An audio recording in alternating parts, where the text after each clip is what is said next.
On se retrouve dans cette vidéo pour évoquer les instructions conditionnelles. Les instructions conditionnelles, comme leur nom le dit, c'est des instructions qui vont se passer s'il y a une condition qui est réunie, si les conditions sont réunies.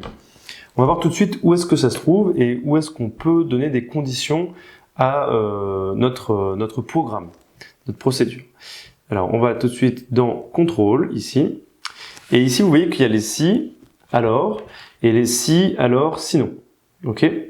On a aussi le attendre jusqu'à ce que la condition soit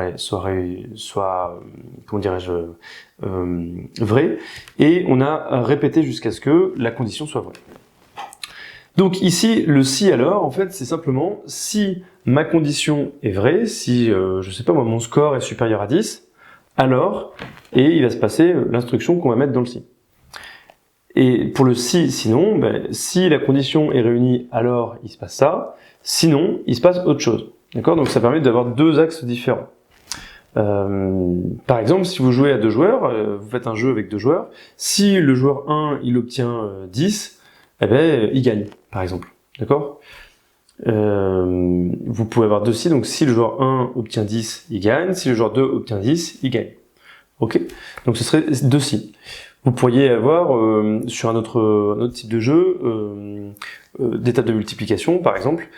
Si le joueur répond la bonne réponse à la table de multiplication, alors vous marquez j'ai gagné, et puis vous augmentez le score de 1, et puis sinon, tu perds un point. D'accord? Donc ça veut dire que ça fait un peu de challenge, et soit tu gagnes un point, soit tu perds un point. D'accord? Par exemple, pour des QCM, ça peut être intéressant. On voit ça dans la prochaine vidéo, tout de suite, comment l'utiliser concrètement pour un petit jeu très simple. À tout de suite.